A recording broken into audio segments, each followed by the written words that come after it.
Okay, we'll get this tooling intro started at the swaging bench. Start at the top. I wanted an RCBS 505, like I've been using for years. And I couldn't find one, but I read somewhere that Ohaus built that scale for them. So I went over there and got it from them. We have our ultimate cantilever tool. Go over that in detail, as well as the Memplat uniforming tools. My swaging bench, I broke something, so I have to go fix some parts in the garage and then reassemble it. The other Lee Classic cast is my homemade lead cutter. I'm going to go through all this stuff in detail, except for this, which is in a different video. This is where you do the 40 caliber stuff. That's a 5" by 9" stainless steel bread pan. Grab two of those, one for the jackets, one for the cores. And that little rollabout is like 30 bucks. Worth every penny. I've got two of them. So, this is where I keep up all the molds, except for the copper core mold, which is in the garage with the lead setup. Rebuilding a piano as well. Alright, now, got all the reloading dies for the calibers that I own. A bunch of lead. I buy a pig every month and melt it down half and half. I'm low development, so I'm behind on reloading. RCBS Summit press, and I fixed the handle on the RCBS bench primer. I only use this little Lee press for resizing, or no, for depriming, so I opened it up, made it easier to use. Did the same thing to the Lee Classic cast, but I noticed it was flexing in the 5.7 tutorial. So if it doesn't resize a 308, I will have to replace it. I like the Lyman 55s. I would have gone with Hornady in hindsight. The only real change that I made to this thing is I flattened out that pan, because when I was picking up that powder funnel, it would catch. I really like these World's Finest trimmers. I got one for each caliber. But onto the swaging dies. They stay in the safe because they're expensive. Now, the copper tubing and the base punches. 3/4 of an inch, 1 inch, 1.25 inches, 1.5 inches. Would have been 1 3/4 inches, but Brian and I talked about it and we thought that a 3/4 inch would be, I'd just use it more. This is for the 5/7. Now this is a draw die and it's base punch. It's the number 1 die. Now drawing is reducing diameter, swaging is increasing. This little spacer goes under the short jacket steps. Now this is just a push through die, so this sits on top of there and directs that stuff back down to a pan. This is just the right size, 3/32 for these little locking rings. Pardon me. This is your core squirt die for the brass and for the copper, a 2CU and a 2FN with the different internal punches. We don't go over the internals of these dies because, well, Brian puts a lot of research and development into that stuff. If you want to know, you're going to have to buy it and you have to agree to keep it off the internet. Now this is the, well, what this does is it takes the lead core and it squirts the excess out of that little hole. So you wind up with a consistent weight. Now this is designed to be changed out. It's alright. This is the 3FB die. And it makes sure it flattens out the jacket and it seats the core. And if you want to make a concave base, you replace that internal pin with this one. I found you don't really need to do that. You can just use the concave base punch and the point former and it will work, but this gives you a little bit better quality. Now this is the boat tail die. Again, we're not going to show you the internals of anything, but the boat tail shape happens in here and it's supported when you point form. It kind of finishes it up in the boat tail base punch. We'll get to that in a minute. Got an extra return spring for the point forming die. Oh yes, and there are critical dimensions for each die, and I stamped them on the locking rings. These are the base punches. The 2 CU base punch for the copper core switch die. This is the 2 FN base punch for this one. The 3 FN to seat the bases in these two, and the 3 CU to seat the bases in these two. These 3 go with the point forming die. We've got a concave, we've got a flat, and I've got a boat tail. I don't want to take that out there because that's a $250 die, and if you drop that, it'll probably hurt it. So, now the short jackets don't want to eject. Well, they eject just fine, but they get stuck on the base punch. So I take this little pliers, and I modified it so that it won't hurt that jacket. And I use this little tap hammer to tap them up out of the base punch. That's for the 40, this is for the 223, this is for the base punch, this is for the die, this is to adjust the turret on the progressive press, this is for the bolts that are involved with like the handles and whatnot.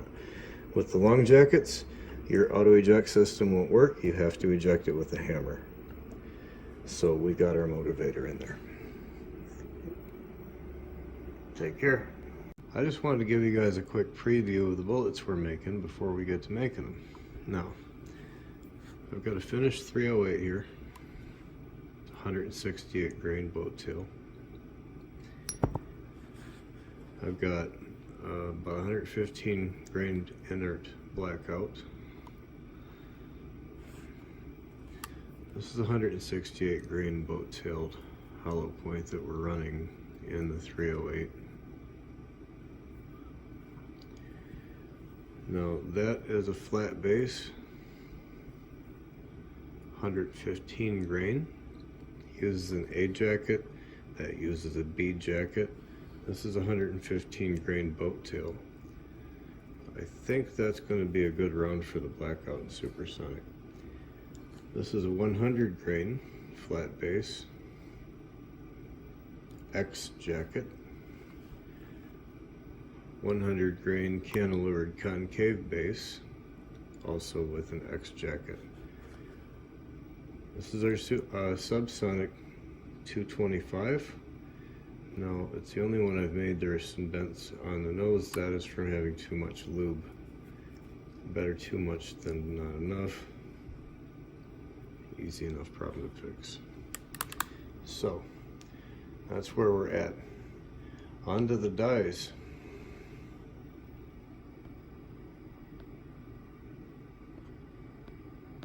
And the phone won't turn off. Hi, Poppy. You ever wonder where little bullets come from? From that. California lead-free compliant. Funny, we're gonna stuff these things full of lead.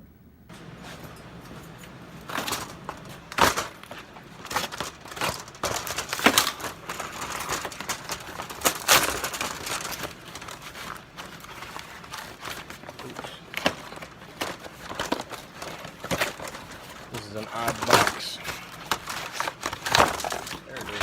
Alright, now, the easiest way I've found to deal with this stuff is just plain split it, then uncoil these sections in a straightener, and go from there.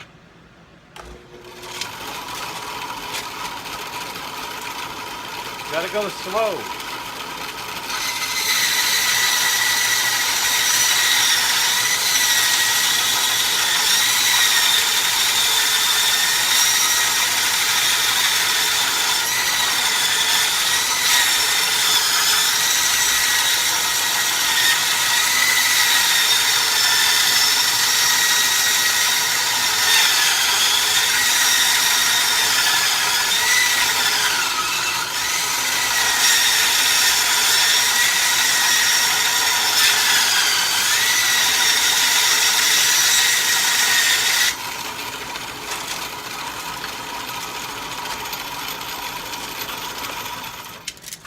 from here,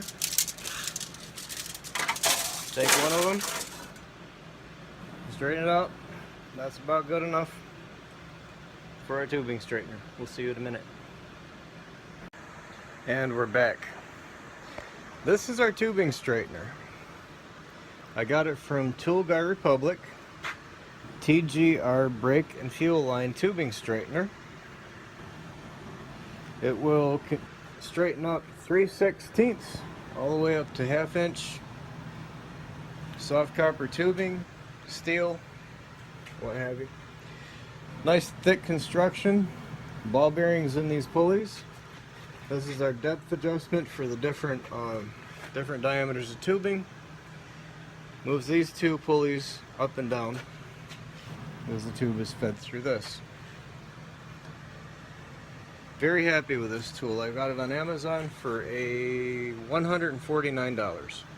Let's get you set up. We'll show you how it works. Now that we've got our copper tubing broken down out of a coil and into a strip,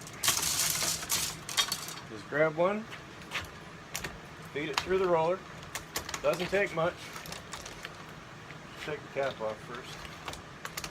Give it a rotation, rotate again, run it through, and you'll have a pretty straight tool, or tube from this tool. Now if this is set too tight, it's going to start to coil the tube again. So don't overdo it, just bring it down a little bit at a time until you get it. It doesn't take much. These things are really simple to use. Production's pretty fast too. Doesn't take long to do a whole 50-foot row of copper. And as you can see, it doesn't take very much effort. You don't want to force your tools.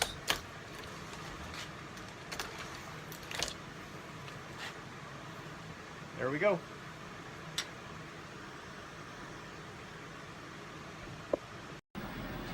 Okay, we're back. I hope you can hear me okay once I get over in front of this saw. We've got a jacket that I made on a different system. Didn't turn out as good as I'd like it to. It was supposed to be a C jacket. We'll make a B jacket out of it. We're probably going to have to cut both ends to get the final measurement. Insert the jacket into there. Find the right key. Put the key in the right hole.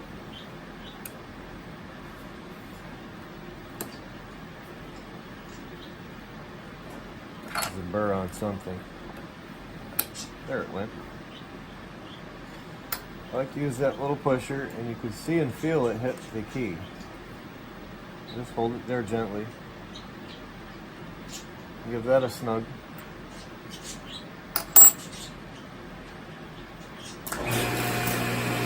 And pay attention. Watch your fingers. Now on the first cut, if I'm going to fix the jacket, it's got to be cut on both sides. I'm going to push that way just a little bit. This thing doesn't move hardly at all. It's excellent. I cut every piece of this tool on this saw.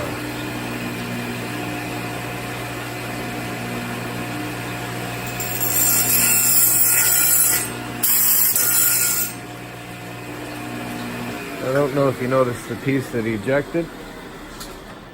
Usually it doesn't. That's what the easy out's for. You can reach in there and pick it back out. Works really quite well.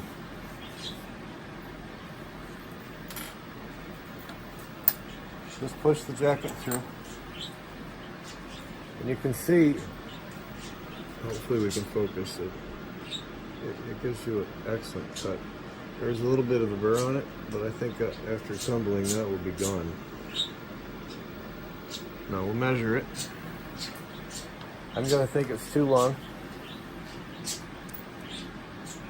Yep, just a little bit. That's what I thought. I'll just cut the other end of it.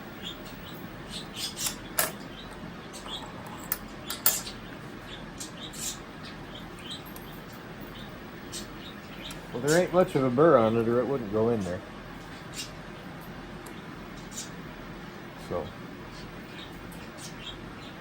this time I'm going to push against this side, and I can only feel that click. I can't really see it in this way. No, it doesn't move. I filed this to fit the saw.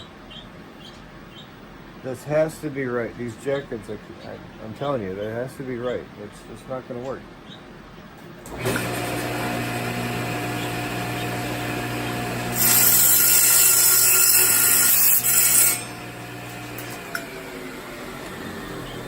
Pull the pin. If I did that right, might have not because I was talking to you. I cut both ends off of it.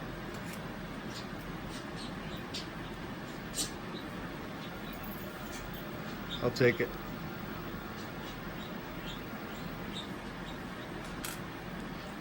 And I'm having very similar results with all these sizes. Yeah, I'll take it. That'll be a C jacket.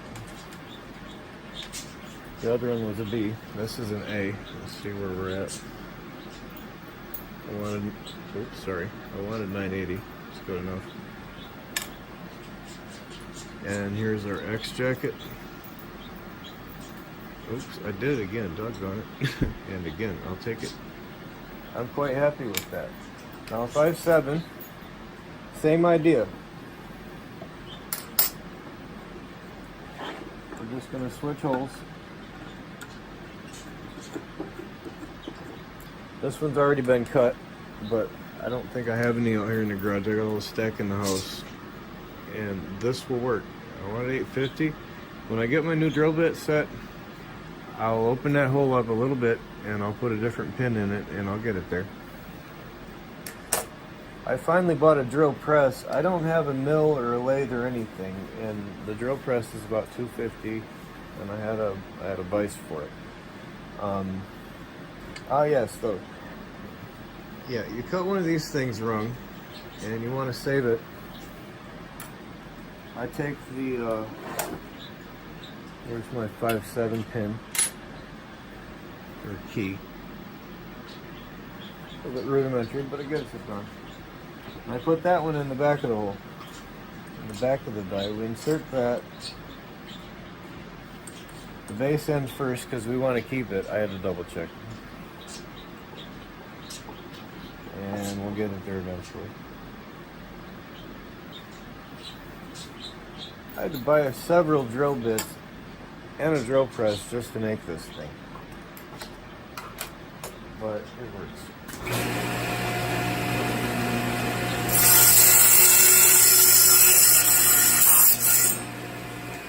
And you probably noticed I didn't bend that. I'm not going near that thing for a second. Okay, I didn't bend this thing to correct for the hole for one cut on a video. I'm not gonna wear out the stuff. Common sense will tell you what to do. Okay, back in a minute. I forgot something. When you're cutting the 5'7", if you go slow, they'll come out just like that. If you go a little bit fast, it'll kind of crimp them. And that's what this little doohickey's for. I nipped off the end so that it would fit in there, and it's just a matter, that's it.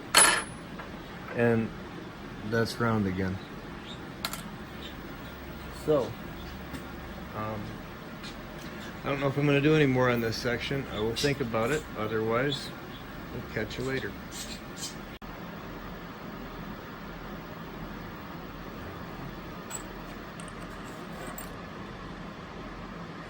Let's see what we got. 856. Not bad. Okay, let's make a couple of C jackets. We get our C key. Sounds kind of weird. C key first, the Kingdom of God. Okay, that was horrible. It was kind of funny, but it was stupid. Alright. Bullets work better. Their guns work better when you put the bullets in them.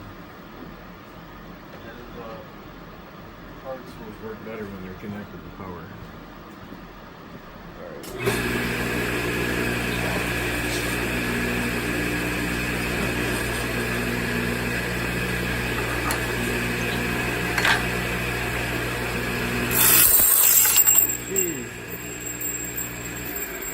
I knew I was going to do this. Oh, I made a music box out of it. Okay, first thing is make sure you don't have, someday they'll figure that out. A little burr on that, it's got to go. It'll get stuck. All you need is a file. Just drag it and roll it. You don't have to do that very often. Most of the time that won't be a whole big problem, but it's a whole lot better than doing the chamfer and deburring operation on both sides of every one of these. I forgot the key. There we go. I like to give that a roll, it helps set it. I don't care about that wobble out here, it's inconsequential by the time it gets there. And if it's out of line, you just kind of steer it around anyway.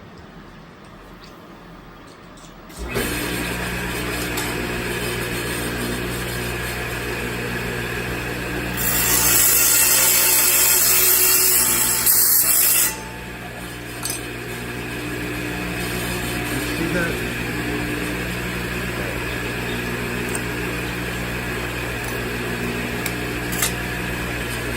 See what we got. I'm okay with that.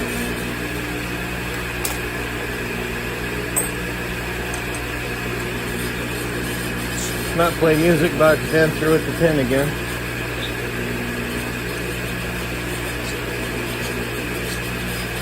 Don't go fast. It don't matter. It'll be going 2,500 feet per second. Don't go fast now. It'll go fast later.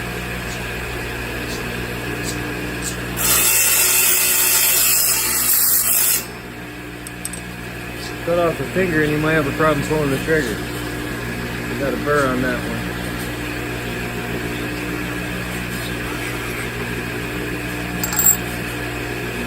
You just pull the pin. I suppose we could push that out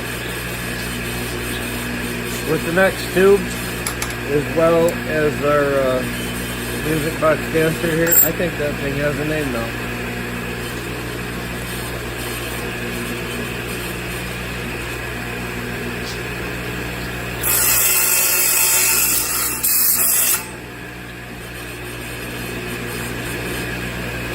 Yeah, I think I dulled that blade when I hit that pin. I gotta get a new one. That burr wasn't happening before. Oh well. Tuition's expensive. The results are worth it. Okay, I got tired of getting sprayed by copper, so I installed a mud flap. It's just a piece of leather from a combat boot. And I also colored the, I colored up the holes and the keys. Okay, let's cut some seed jackets from some tubing with our jig. If I'm doing this from length, like an old seed jacket, I like to use the 5/7 pin in the D hole because it's smaller and the first side cut off is longer. You flip it off, put the D punch in the D hole, and now you're at your dimension. We'll not need to do this today. Let's run the B punch in the B hole.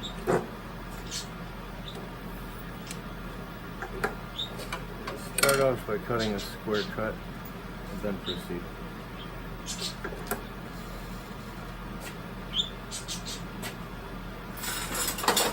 Foot switch on a table saw.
at the front.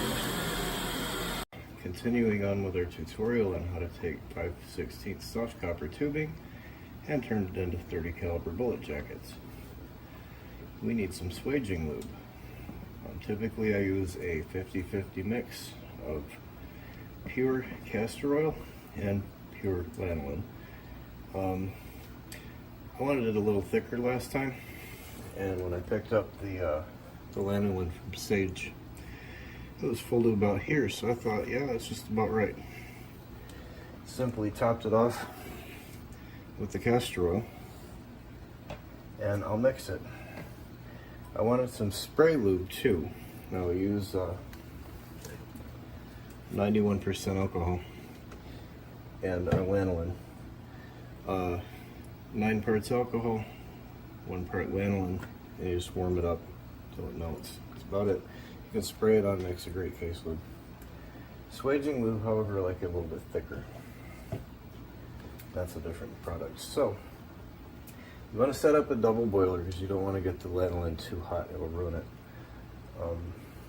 It's just a matter of warming it up and letting it mix. So, I set up a pot of hot water, then a dry pot, and we'll mix the ingredients in there, transfer them back.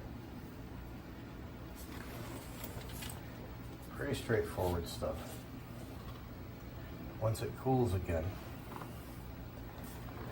you'll have your swaging lube.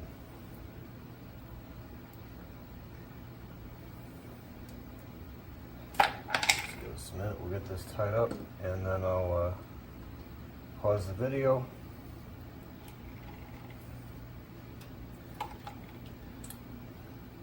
And then resume when we're ready to bottle it again.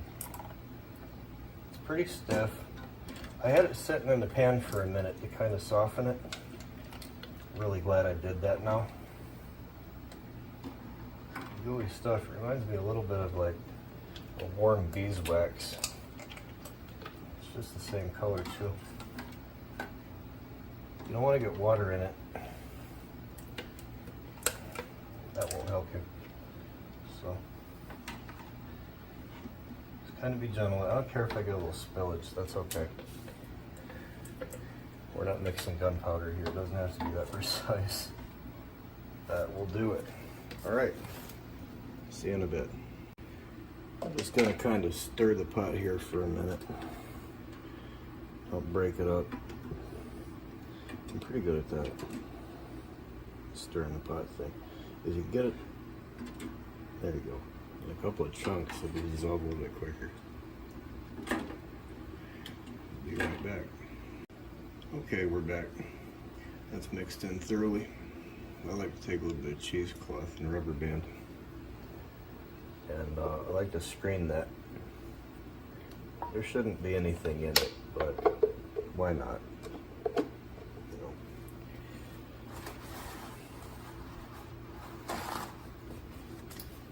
So I should have probably adjusted that vice grip first, but oh well, we'll get by.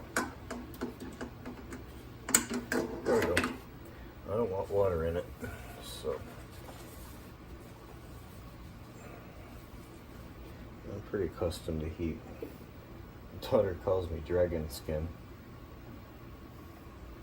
Oh, but probably anyway, let me move.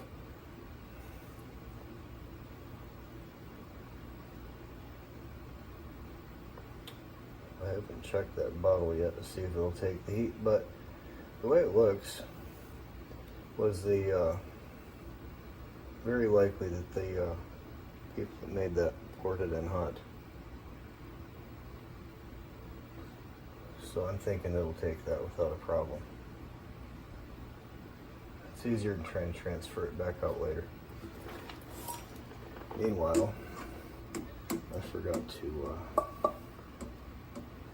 put that in there. Probably kill that at that time.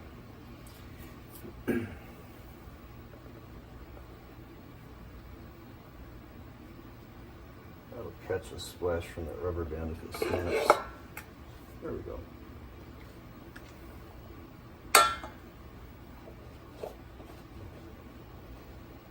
Come on, pick up the thread. There we go. All right, I'll give you a better look at that bottle. and their information. It was like $14, and then shipping was extra. I'd be like 25 bucks for it. This I got on Amazon. And ouch, that's kind of warm. Anyway, when that melts, and that's really all there is to it. Transfer it to a bottle and spray it on your cases. Yeah, that's pretty warm. All right, I guess that's that. Take care. Oh yes, one afterthought. Hose smooth. This stuff will get a little bit chunky. There you go. And all you gotta do is warm it up. That's about it. Just throw it in a pot of hot water for a little while, and it'll thin back out, and you can spray it. I should have said that before, but I said it after, so there you go. Have a good one. Hello, and welcome back to our mini ministry, Guns and Glory. Continuing on with our tutorial on how to take 5/16 soft copper tubing and turn it into 30 caliber bullets. We've got our tubing cut. This is a set of bead jackets, and we've got our lube made. Now it's time to deburr these and clean them up.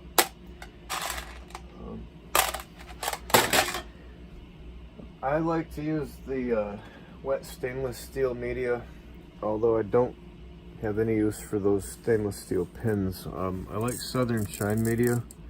The pins like to get caught crossways in several calibers, and it'll screw up your decapping pins. This stuff works better anyway. As far as the old pins go, I guess you could reload shotguns with them or something. Anyway, use the Frankfurt Arsenal wet tumbler. I like this thing. It gets a lot of use. It's got a rubber coating. It's got a 3-hour timer in it. The little windows don't stay clear very long. It has this little screen strainer thing, but 22 long rifle go through it, and these tubes pretty much do too, so these are about useless. I just use them to drain my separators, or to dry them. I'll show you how to use all this stuff. The media will go through this one, but it won't go through that one. Pretty self-explanatory. You can use it to sift things out, and then they can sit up on top of those to dry.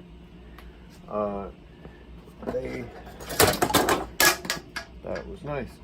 They do have a brass dryer.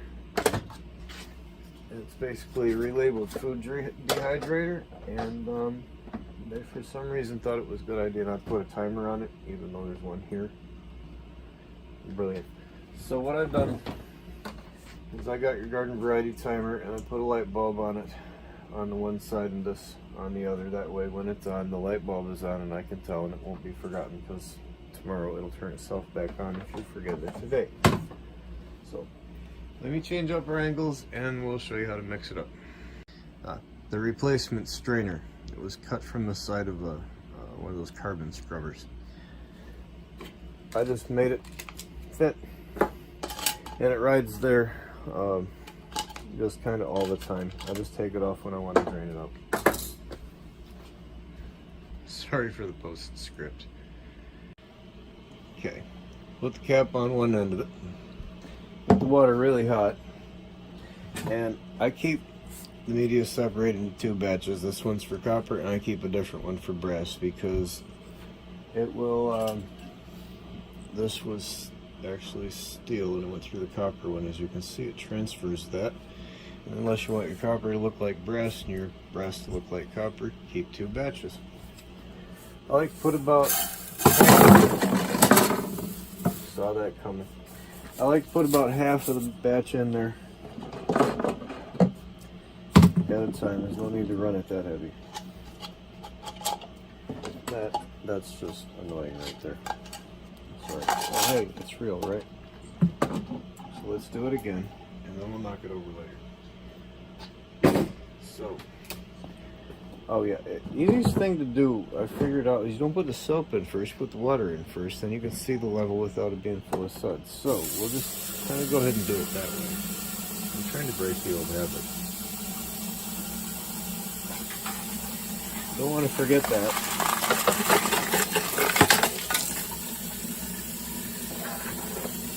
I like to fill it up about a little bit under halfway. Get it as hot as you can get it. You don't want to boil it. You don't want to melt anything. Give it a little squirt.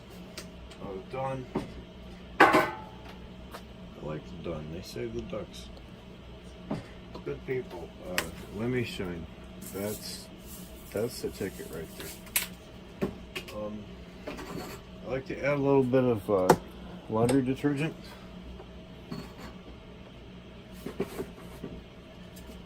And one of those Tide Pods works pretty good. One of my friends just told me that he heard somebody using car wax. So let's try it. We'll see. We'll throw. Oops. I was going to put that much in there, but I don't care. This isn't the gunpowder step. We're not measuring things in tenths of a grain here. So cap it. And then this thing has a label on it, and it is possible, I suppose, to put it in upside down. Please don't do that. So let's move over here. Try not to tip over. Excuse me. Thank you. All right. Now, get too much water on the case. When you turn this on, it will sort of grease the rollers and it won't spin. And this thing is loud. See, when you turn it on, you kind of want to take off. So we'll be back to dry it in a minute. Okay, let's get these things out of here, rinsed off, and dried up. After that, we can get onto the pressing. So, I like to stick that back on there, dump that back out of there first. Put your hand down there if you feel any grains of media, stop. I like to fill it back up one time. Hold on. Okay, I saved you a little weight. I like to let it flood out.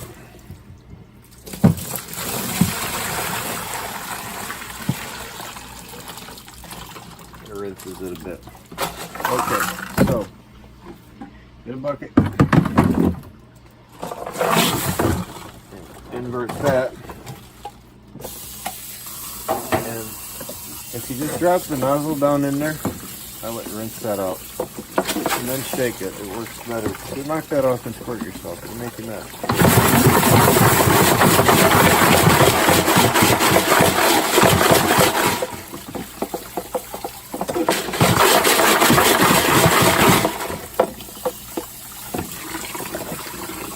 There you go. Alright, hold on a second. Okay, now let's take the big one, put on top the little one.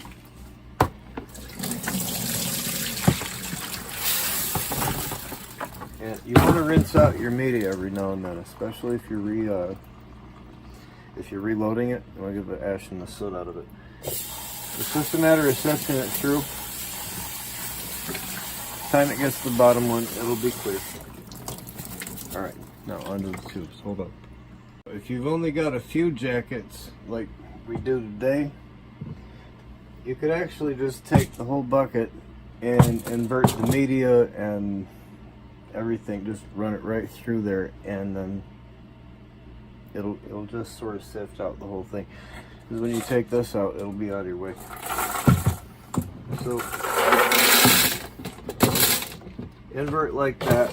It just depends how much material you're working with, and what way you want to do that. I'm just kind of showing you both sides. So you rinse it out like that. Everything with a small amount will wind up in those little green things at the bottom.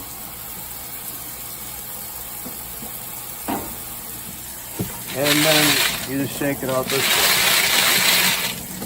Separate it. That'll rinse and clean everything.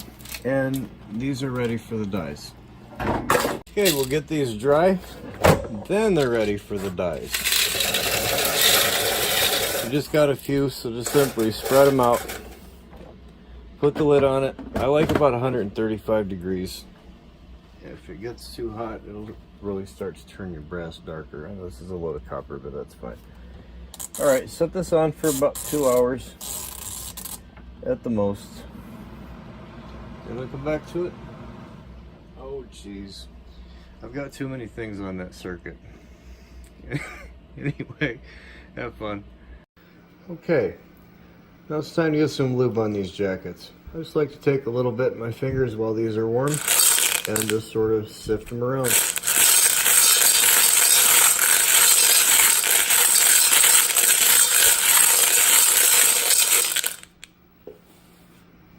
about it. Off to the dice. Hello and welcome back to the Guns and Glory Show. We are a mini ministry teaching and preaching the words of our Lord and Savior Jesus Christ. Continuing on with our tutorial on how to take 5/16 soft copper tubing and turn it into 30 caliber bullets, suppose we should get started with our dies. This is the ABCX die. ABCX is the length of each jacket, and there is a base punch to go with that. This is the X being the shortest, and this one actually uses a spacer that Brian made to set it up a little bit higher in the die to get a better point of leverage. Got an idea that'll come in handy elsewhere too.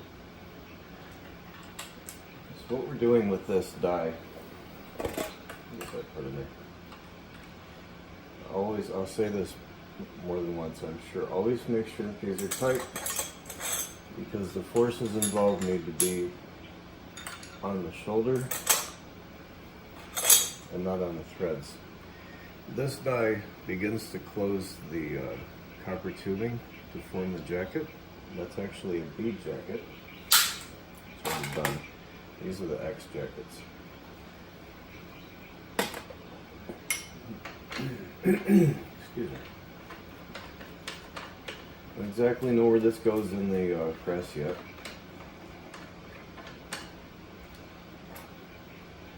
You want to lube up all the jackets and lube the base punch.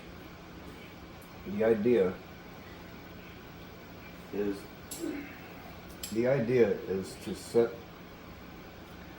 get the jacket to stick in the die and pull itself off of the base punch. That way the auto eject system can remove the jacket from the die for you. So it's a little bit of a balancing act. We're already hit, so let's back up a little bit. There. We're just touching in there now. There we go. Now we just started to round that over. Go into the die a little bit, into the press a little bit more with the die. Move it up again.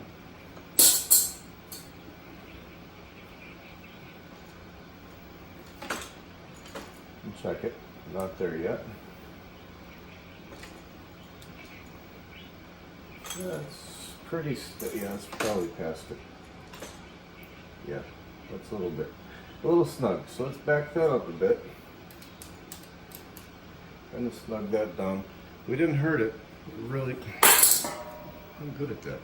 Consistency is everything. Let's see. You can see a little bit of a ridge there. It's a little bit too much pressure. It's really more than you need. So back that up a little bit. That felt good. Yeah. Yep, that's pretty good.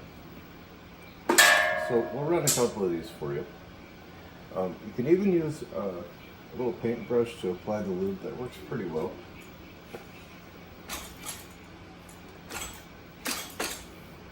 And if they get stuck on the punch really bad, run over there, grab this little tap hammer.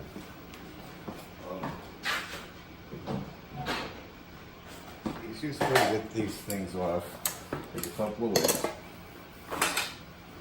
Wipe the lube off of it, reinsert it into the die, and try again. Usually they'll work.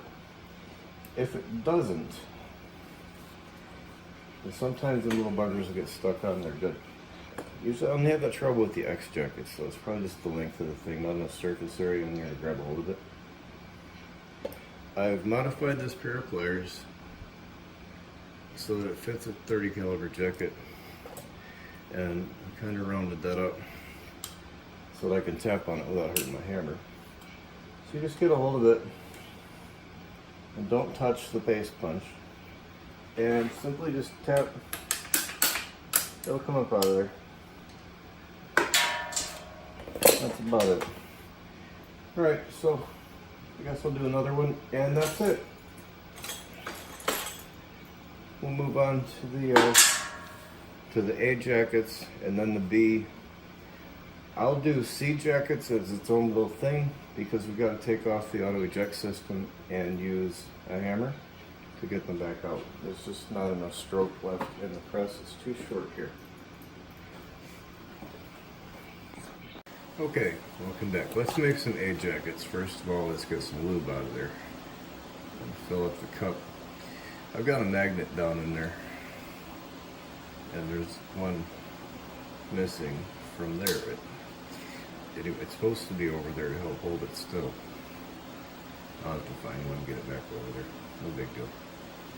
Anyway, we'll make a little bit of a mess.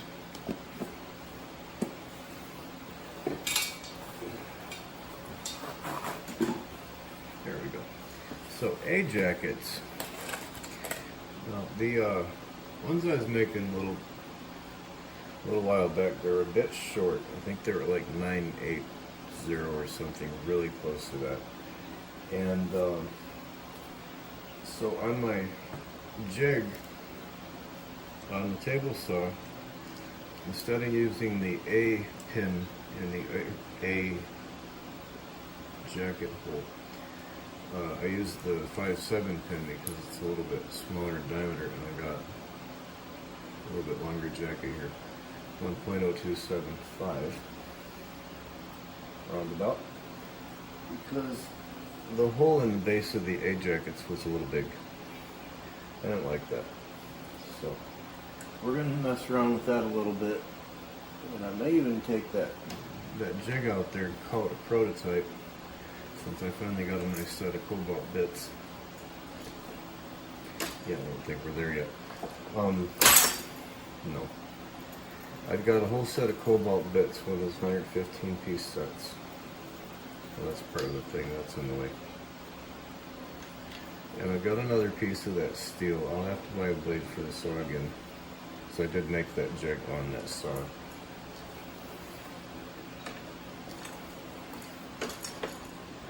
Alright, we're starting to close in on that.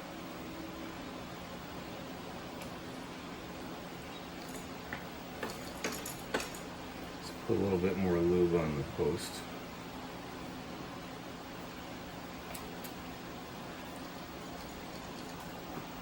It's starting to tighten up.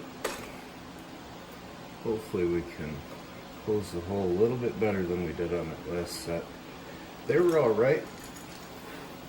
Yeah, that's too much. Too much. They were okay. If you don't have the hole in the base closed enough and you try to form a boat tail, the lead will squirt out of the thing and it'll make like a lead cap, but it'll screw up the length of the jacket. Those will be all over the place.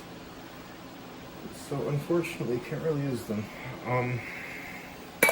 They'll work good with the flat base and the concave. We'll get into that.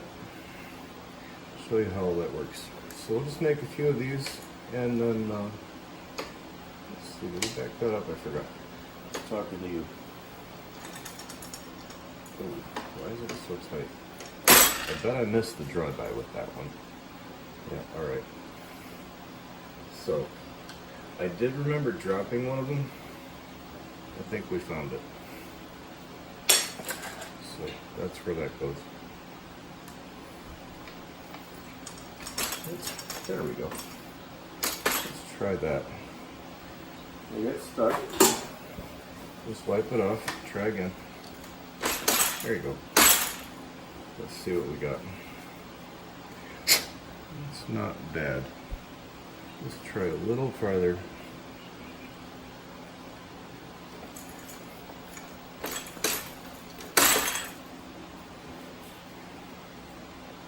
Yeah, I can live with that. Just a little bit more. Not enough. That may go past. I may back it up. Let's see.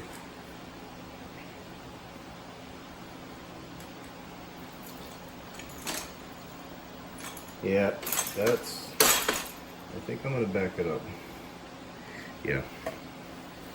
Yeah, it's leaving that telltale little spout. Too much. So we'll back it up. That's good. That'll do. Alright. Move up the base punch. Double check, because I'm pretty sure that's it.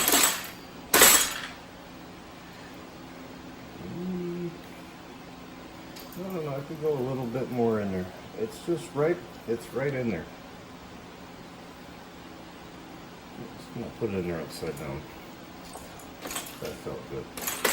There we go, yeah. Yeah, that's a pretty good one. Let's run a couple and then we'll move on.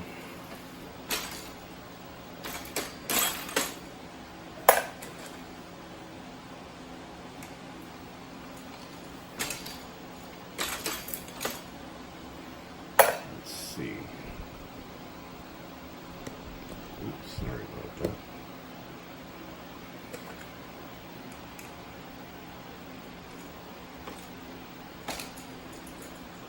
Now I've got a little mirror that's supposed to mount back there so I can see up there. I was working with the thing and I kind of broke the stick off. I like that. That works really well. I really need to put that back up there. Just a suggestion. A little bit of lube there. Okay, moving on. Welcome back to the Guns and Glory Show. Continuing on with our tutorial on how to take 5/16 soft copper tubing and turn them into 30 caliber bullets. With the bead jackets, there's a number from the base, it's a measurement from the base of the die to the top of this right here.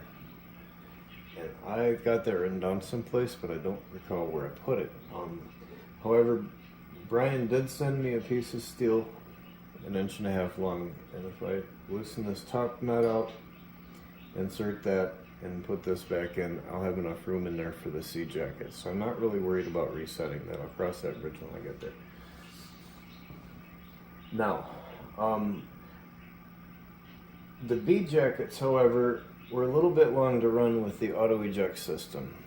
I noticed that right away, and most of my bead jackets, being 168 grains, are the bulk of what I do for the M1A. So I wanted this on there. The trouble is when I tried to put the jacket on, the die was in the way he had it set. So I backed it up just a little bit so that this jacket could just get in there, and I set it there with the lock nut, and then I'll make sure it doesn't fall off of there. And then I loosened this up, backed it off, and started doing my adjustments from here until I got it to close. It's not very far off where he had it. So let's oil the base punch again. It doesn't take a whole lot of pressure. That one seems to be a little tight. So let's see, what do we got? Oh, we're not quite there yet. I think we need a little bit more lube. There we go. That was just a little bit dry. So let's wipe that off of there. That should stay in the die now. There, it did. It came off of the base punch. And out. That ejected a little bit hard. So it's actually a little bit tight. I don't need it quite that tight. So we're going to back that off a little bit.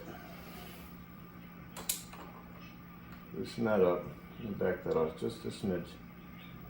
And then tighten it back up. I'll measure that and write it down again a little bit later. A little bit of oil, or lube.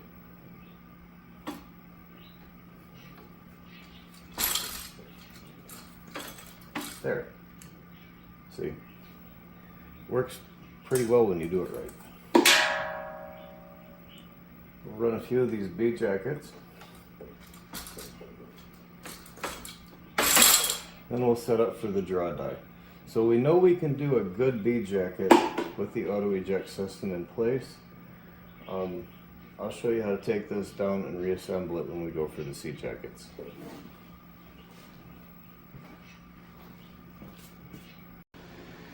Okay, welcome back.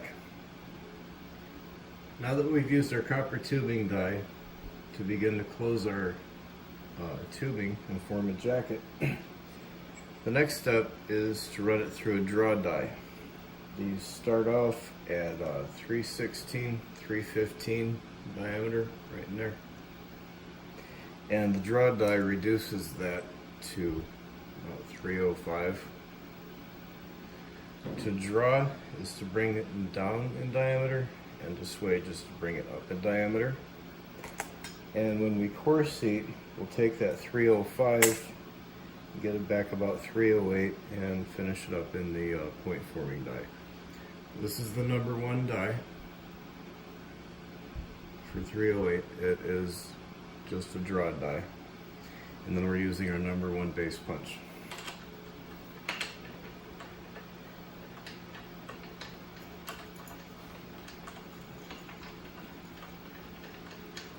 Get it all set up.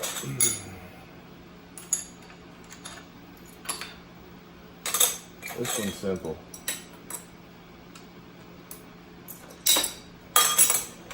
I also got the end of a laundry washer hose. It happens to fit right on there, and it'll direct those down to a pot below. There's enough lube on those usually from the last step to continue. Well, here, I'll just get that up out of the way.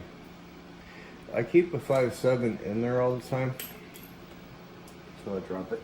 It's kind of a placeholder. It keeps me from messing up my count. But then I can just follow through.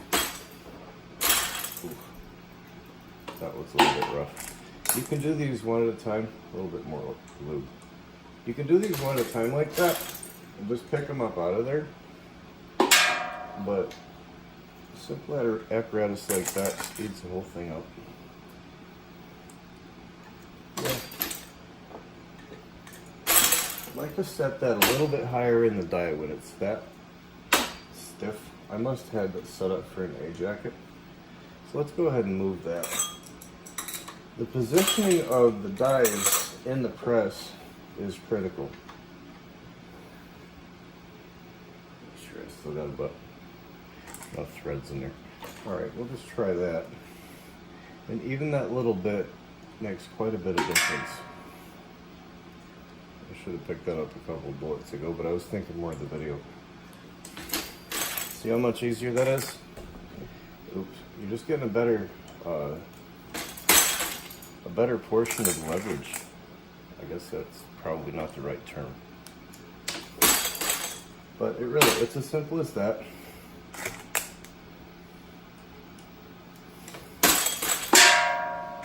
And after just a few, they start feeding out.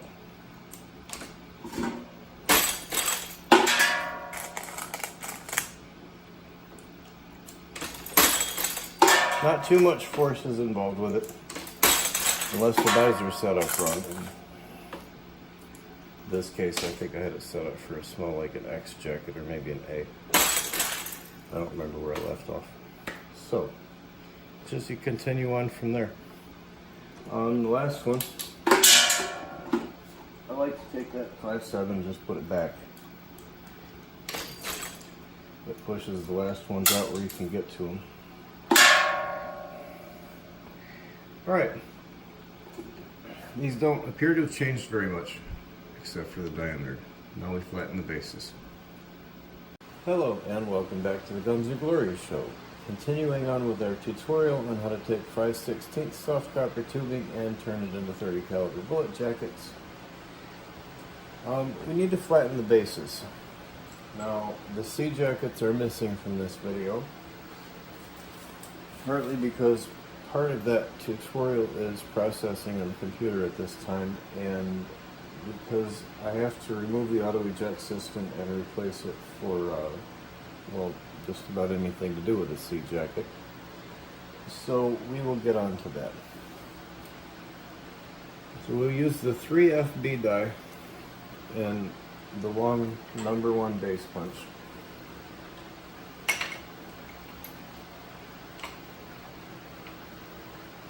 To flatten the bases out. Let's get everything installed here.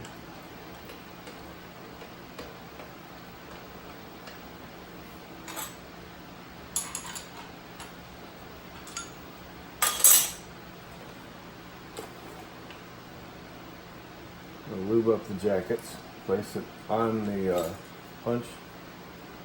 I think we're already there, so we'll back up.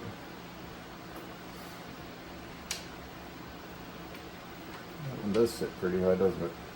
Alright, then we can start to feel it right away have an effect on the base of the jacket. I just about finished it. About that. We're not quite there yet, but pretty close. Take it down a little bit more. Actually, no, I think we're pretty much there already. That was remarkably easy. Yeah, a little less. Come on. Alright, let's try the next one. That would have been an X jacket.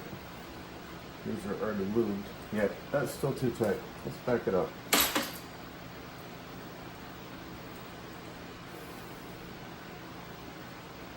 Let's see.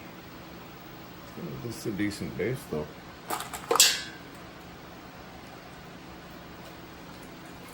That's a lot better. A lot more reasonable there. Alright.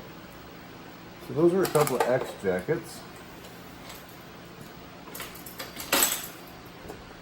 Alright, let's put a couple of A jackets in there. Don't have to change anything with that stuff. That's an A jacket. I'll sort those few out later. And this moves right along. Doesn't matter whether we're using a flat base, a boat tail, or a concave base. Before you seat the core, you need to flatten the base. Alright, now, B jackets. Aren't you going to fit in there? Yep, okay. I thought I might have to move something. And again, a nice base will make a nice jacket, a nice boat tail hollow point for the 308. I really like those 5.7s in that gun though. I don't know what I'm going to keep yet for the final round on that rifle. We'll see. Yeah, that's that pretty much wraps it up, and the C jackets are the same thing. I don't have it in shape yet, but same idea. Let's see. Ours, we got one times the big one. Yeah, that ain't gonna fit. Never mind, it's not the same idea. I was wrong. You gotta take the AES off to do that as well. So, that rules that out.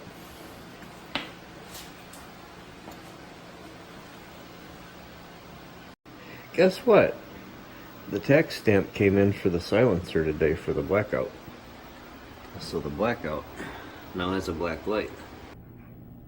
Okay, so to avoid confusion, I shot the automatic ejection system as a different video, and I'm just adding this clip to this section for clarity. Once you get it broken loose, you come in through the top and remove the old top of the ram. Set that aside.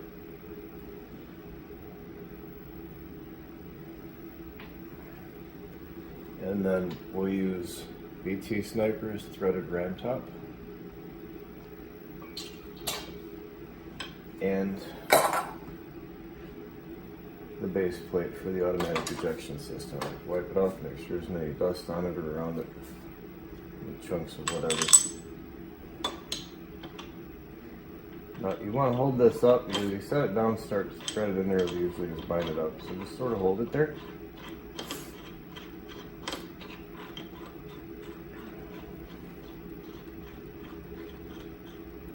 So you get it down, raise it up a little bit. And I found that if you cock this up a little bit or down and then crank it, it'll usually tighten that for you.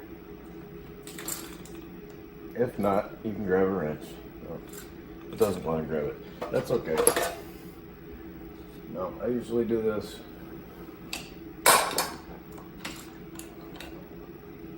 With a channel lock with the pliers right here, and it's good to put a piece of leather on that.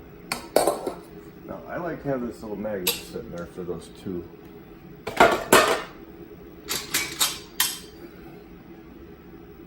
Now, I ain't sure which way this goes, this way or this way.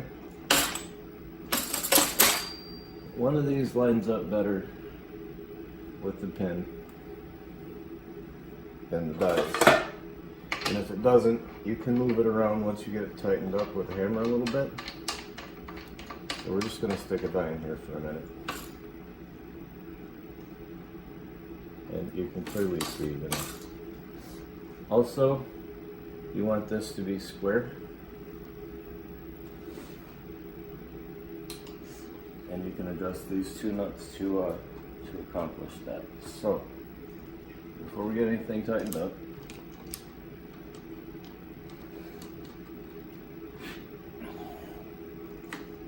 and I want to have full thread on the bottom nut.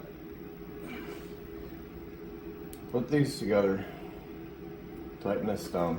You should never have to move it again. You can if you want to. I do all the adjustments from the bottom. Anyway, put that up on this side just a little. Just a little bit down there. And that squared it up pretty nicely too.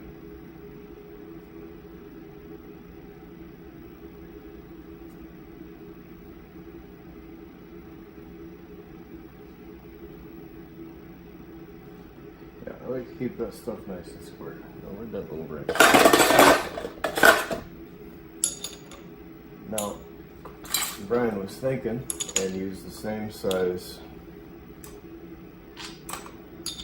on the AES as Base Punch. It's a 3/4 or a 19. So, automatic ejection system is in place. One thing that I did change, however, was I threaded the top bar, and I put in oh, that's not gonna come out. Anyway, I brazed a nut to the top of that shock tower washer, and now this is adjustable because the pins on these different dies are different lengths, and we also put them up and down in the press for different operations. Anyway, that'll conclude the automatic ejection system installation. Okay, now we need to remove the auto ejection system, and we'll be using a manual ejection system in its place. Look your magnet. Alright, well, the important thing with reloading and with swaging is consistency.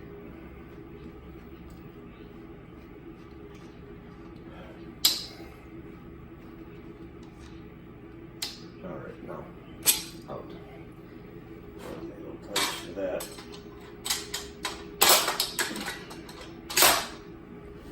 Place for everything around here. Now, I figured out that if you just kind of crank that thing, sometimes you'll pop that off of there. And of course, I was thinking of that, not taking the base punch off, but that's fine. I'll go ahead and do that on a bench vise with a piece of leather from a belt. Never throw away your leather belts or your combat boots, because that was close. These little parts can be very handy in the shop. Okay, let's make some C jackets so we can build some subsonic rounds for that new blackout suppressor over there. Now, we're going to start off with the ABC X die to start to close the point on the copper tubing. We've already got the C base punch installed in the press with the AES removed and the handle relocated. Now, I had this set up, this die set up to do, I'll explain that pin in a second, to do A, B, and X jacket, because well, the way it comes when you're using a B jacket, you're trying to put the jacket on the pin and the die, and it hits about here, maybe a little lower. So I raised up the die and I made the adjustment here. Well, this causes a problem with the C jackets because the jacket is now too long for the die. So Brian made a piece of steel for me, 3/12 and 1.5 inch long. And we simply insert that, break the nut loose, and make our adjustment until our, you can see, I don't know if you can see it, you can see the edge where that cylinder shape starts to take place. It has to be in there, it won't work. So we lock the top nut down. I've got the other measurement written down somewhere for the other three. And our new measurement here is, whoops, let's just not try to replace the calipers. 5.15. All right, stand by. Okay, so since we don't have our auto eject system, we have instead is a manual eject system. It's a dandy little hammer. So I've only made one of these 225s, to be honest with you. That's kind of what we're shooting for here. So I guess we're just gonna follow the directions and see how it turns out, eh? All right, up and in. Okay, it's just starting to touch there, so I think we're gonna back off a little bit already.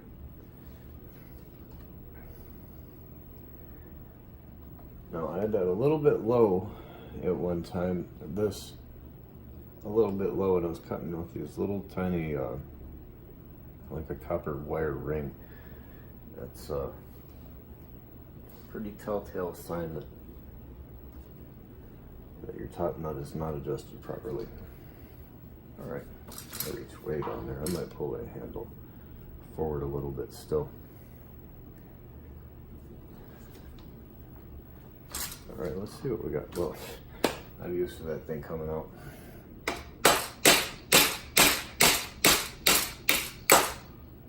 We're not trying to beat the tar out of it. We're trying to close it up and not hurt anything. So let's lube it up.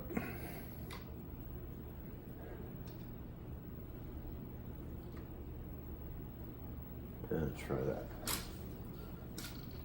So, and it's tempting just to buy another one of these dies, but they're not cheap.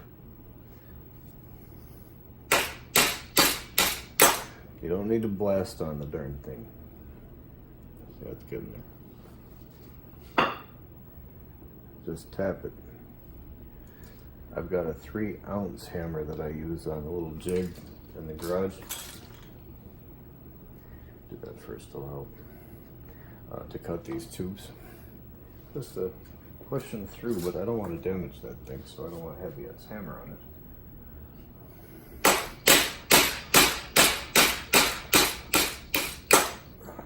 That's starting to look pretty good, actually. It's not bad. Let's see if we get any more out of it.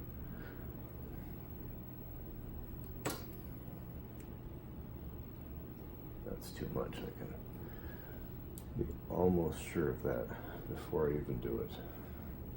So, yeah, that's just too much. All right, let's back that up a little bit. That's probably it. Yeah, that's probably it right there. Yeah, I'm definitely gonna move that handle forward a little bit. Give me a little more room around the hammer. Hey, there we go. That's nice right there. All right, let's crank out a couple more of these. I've got 17 cut, and I will need to go make 3 more to make a full mag. I just think a 20 round magazine looks nicer in it. Let's see how that one comes out.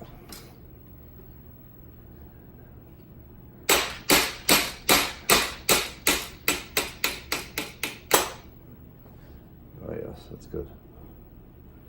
There's a little bit of a stovepipe there, but it's just tiny bits, so I don't care. They can stay there. There. All right.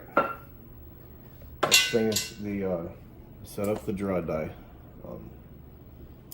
and then flatten the base. All right. Next thing I need to do is change the diameter from like 315 down to about 305, and quite predictably drop them. All right. Wipe it off. Lube it up. And that one too. Run it through the draw die with the number 1 base punch and the number 1 draw die, obviously.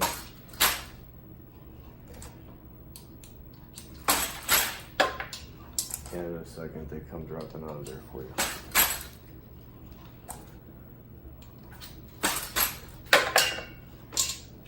That's it.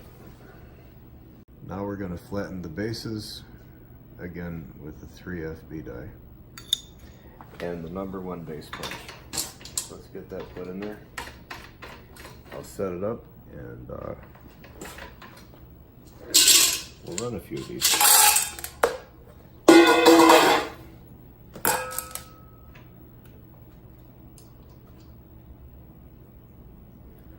Alright, let's see where we're at. We're having incredible luck with that.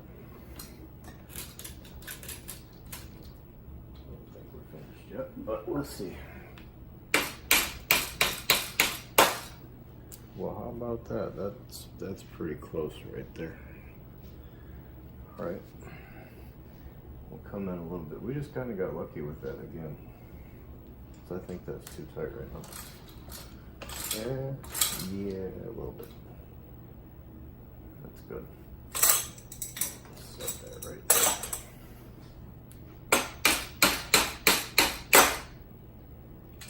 Bullseye. Put a little bit on that base punch too every now and then. Yeah. Oops. I'm used to swatting at that ejector system. I think we're going to back up a little. There we go.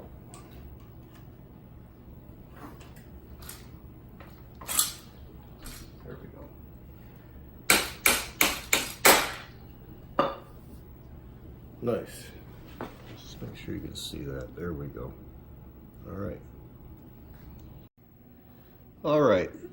Continuing on with our tutorial on how to take 5/16 soft copper tubing and turn them into these bullet jackets. That section's pretty much wrapped up. Now what we need to do is stuff these things full of lead, as I promised you at the beginning. In order to do that, you need to back up a little bit and cast some ingots and then some cores, and then make the cores the right size and weight for these jackets. Hello and welcome back to the Guns and Glory Show. Today we're going to continue on with our 30 caliber bullet tutorial. One of the things you're going to need is some alloy. If you have to buy it, just buy pure lead. I like to get mine from Roto Metals. A pig is about 55 pounds. And they run about 120 bucks shipped on Amazon. I had several hundred pounds of wheel weight alloy from shooting 40s for years, and I wanted to thin that out. It had a Brinell of about 18, and when I cut it about half and half, it comes in at about 10, 10 and a half. Might even soften up a little bit over time, I'm not sure. I'm pretty sure. Anyway, I didn't need a hard cast alloy. It's harder on the dies, and a softer one will mushroom better. Anyway, let me get this sorted out one to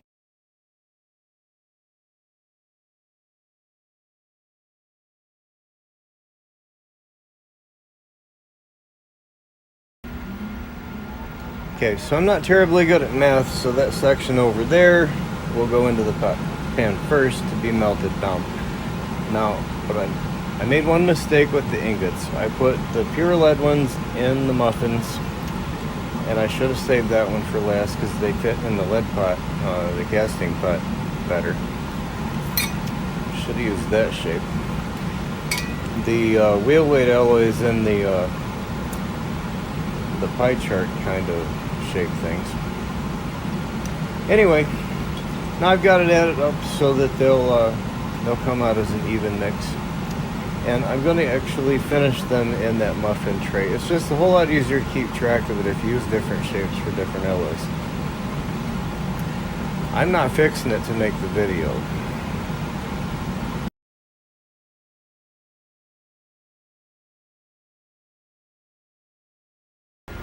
I tipped over a batch of about 25 pounds in the driveway the other day when I was turning that block into ingots. And, well, let me get this out of here. There we are. And the base for the thing just sort of collapsed, so I made a new one out of the end of it. Filter. And I just screwed it down that plywood. It's a little bit more sturdy. I better get this garage door cracked a bit. Alright. Get this thing turned off. We're gonna speed this up a little bit. Hold on.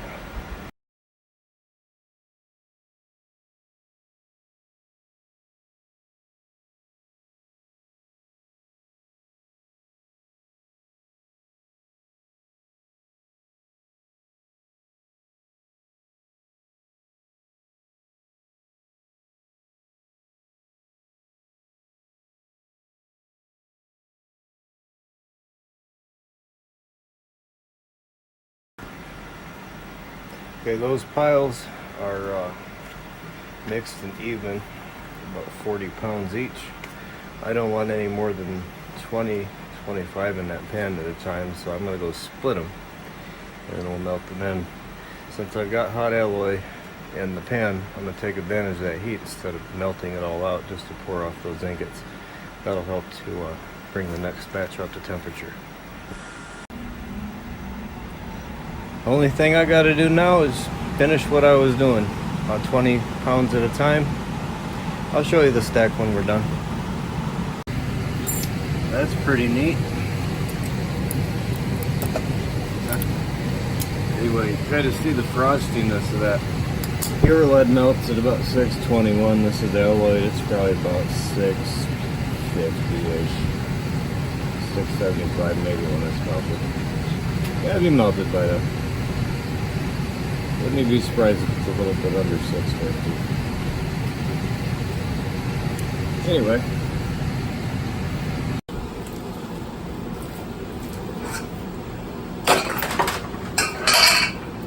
That's all of them. Alright, let me get them weighed up for you. I gotta clean this place up.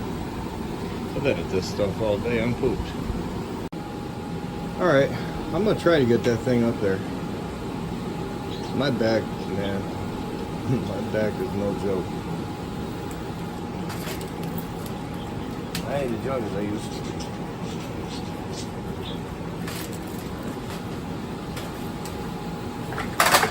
Yes, of course. You are. There. 102.6. Nope. 102.8. Yeah, you can see it. Cool. Anyway, well, that pretty much wraps up the ingot portion of the tutorial. Tomorrow we'll go on to casting some cores anyway. Anyway, I'm beat. I'm gonna sit down here and stare at that Camaro for a while. For me, it's lights out. We'll talk to you tomorrow. Yep, definitely time to chill out, blow off some steam. Hello and welcome back to the Guns and Glory Show. Continuing on with our tutorial on how to take 5/16 soft copper tubing and turn it into 30 caliber bullet jackets. Just got done making the ingots. Now it's time to cast some cores. Go over the tools, the equipment. It's very simple. Caveman stuff.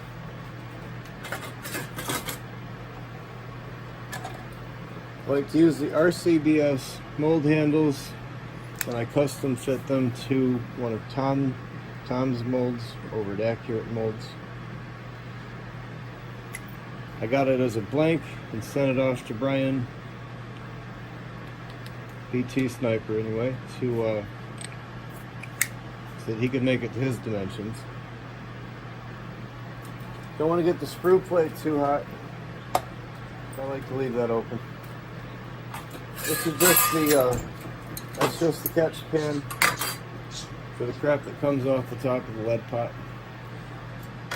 I put the junk that comes off the top of the sprue plate in there, and I seem to be missing the pan for my cores. Anyway, I'll go get that set up, and get the camera set up at a different angle, and I guess we'll make some cores. Alright, considering that I kind of forgot to tell you about the rest of the tools, we're going to use our Lee Drip-O-Matic, which is actually the Lee 10-pound pot, which is kind of responsible for that hole in my figure. Thank you, Lee. Couldn't believe how bad that hurt. Took a while to heal it. Anyhow, leading, no joke. So that's my Lyman hammer. After I kind of welded it back together and upgraded the handle and wore out the head. It's the second one of those I've had. I usually got my eye protection on whenever I'm dealing with lead, but I can't find it because it's like there's some moisture on this, or if there's moisture on the ingot put in there, you will unleash the silver dragon, and it will bite you. I warned you before. Anyway, enough of being uncoordinated. Let's get some cores made. So, up with the handle, down with the lead. Gravity helps with that. As soon as that'll frost over, knock it over. Keep your blows straight in line with the shaft so you don't screw up your mold block. So those are the cores. A little tap, out they come. And again, we frost up. Now a long skinny mold like this, you want the alloy a little hotter, tends to work better. And if you could get the if you get that lead stream, I got on the point with, I'll have to work to land on the edge and sort of scoot in there and not plug the hole, let the air out of there, and we will cast better cores with less voids.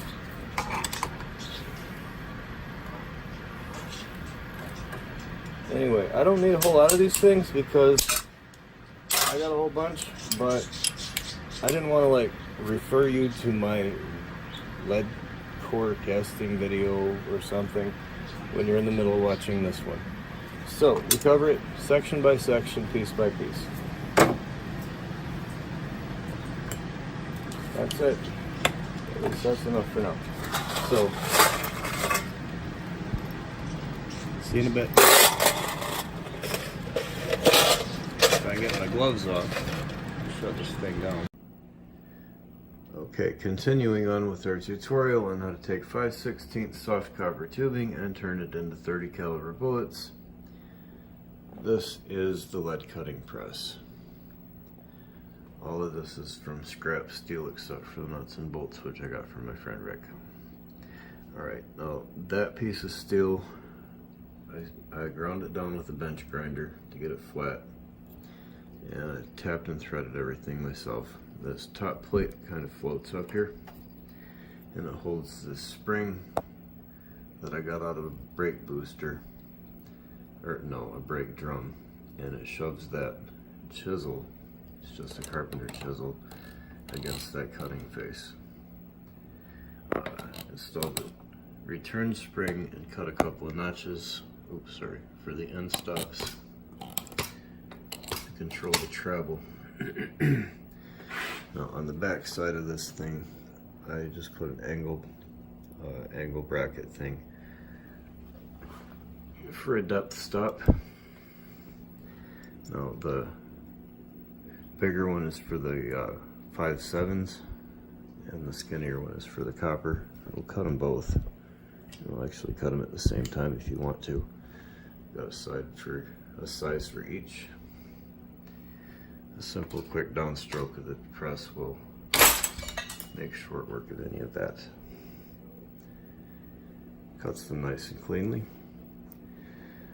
Now the next step is to install the core squirt die. Some people call it a core swage die. And then set up the scale to the correct weight. You weigh the jacket, and then you swage or squirt the core and the die down to the correct weight for the total bullet weight. Alright, now in order to set up your final bullet weight, you'll use the lead cutting press in conjunction with this core squirt die. Take the jacket, put it in the press, put it in the scale, and I'll set it up for my final bullet weight, my desired bullet weight. And now I've already set this die up in the press because it takes a while. To get this within a couple of tenths of a grain, which is what we want, yeah, it's kind of fussy, but it's accurate. You've got as much control over this as you want. What happens is you insert the core, and then the excess is squeezed out of that little hole, and you can control your weight by doing that. Hence the name core squirt die. Some people call it a core swage die because it's actually swaging up the diameter of this core as well as reducing the weight to your correct parameters for any given bullet. So as you can see, it squirts out. Set it up on the scale with it already set to your desired weight. And you'll adjust this up and down in the press until you get it to where you want. It's a matter of trial and error.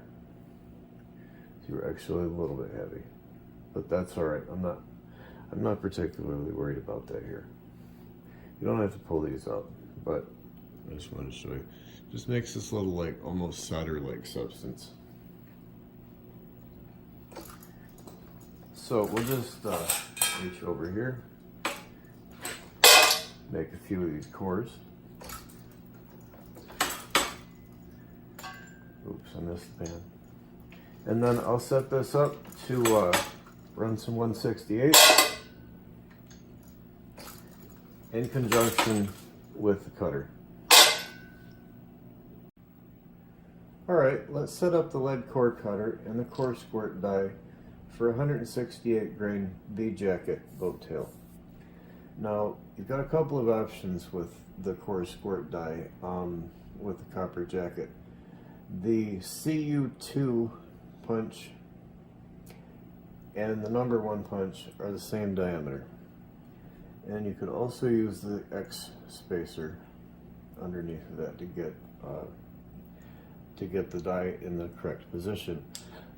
When I set this up, the hole for the 168 grain bullet was just right on the edge of the locking ring, and that hole has to be clear or you're going to have pressure problems. It's not going to work. So I suppose I will add the X spacer and we'll set it up from there. I'll do a time lapse to save a lot of time.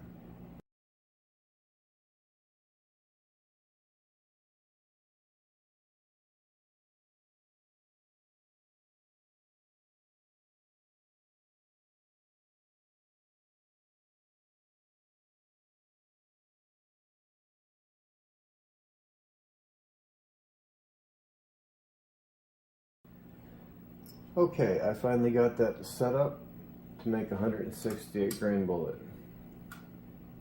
So let's run a few.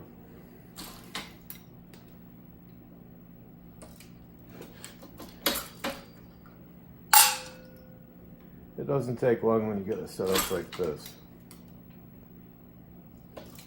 Just go from the one to the other, and you wind up with a pile of finished cores ready to be seated in no time at all.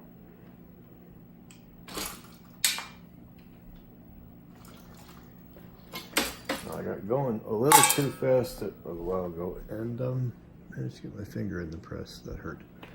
So be aware and try not to do that.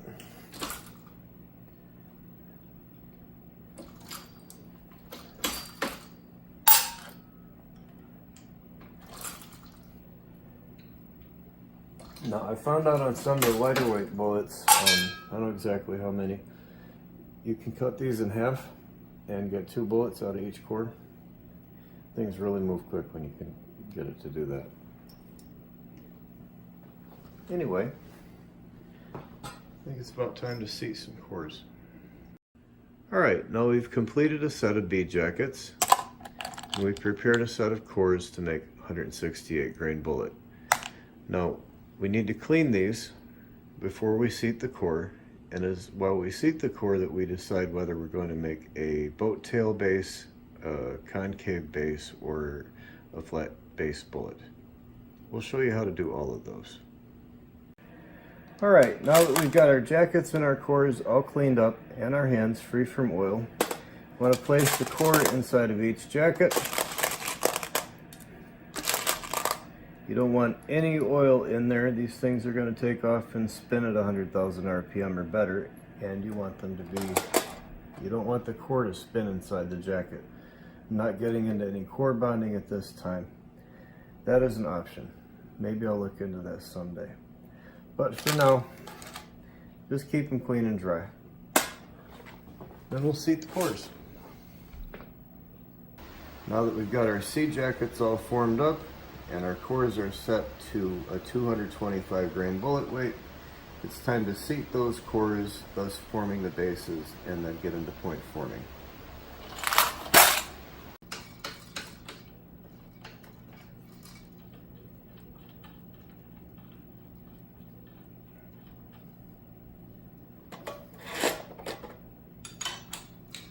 I'll lock that down.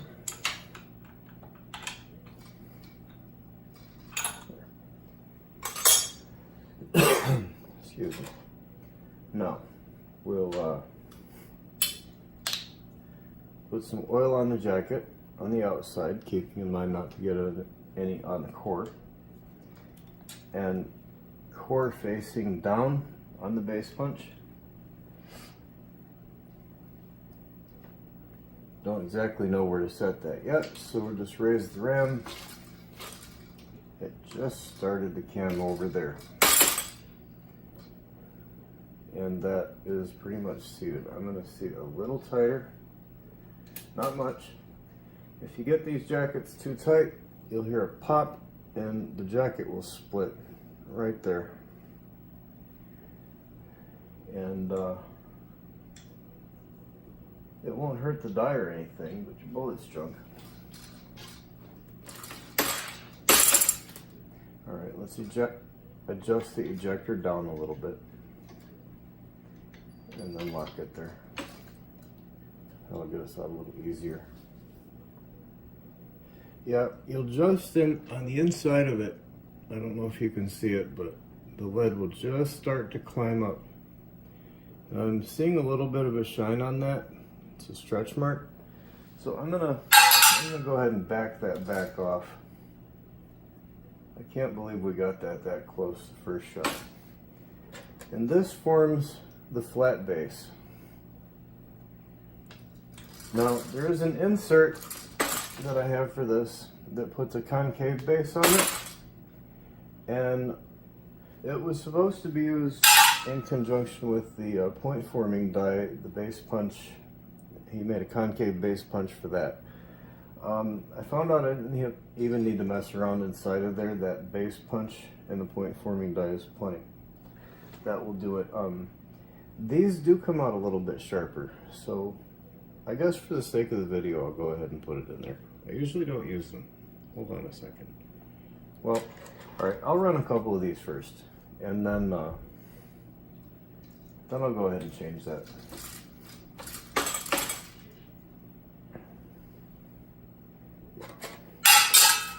I guess I'll make 5 of each type.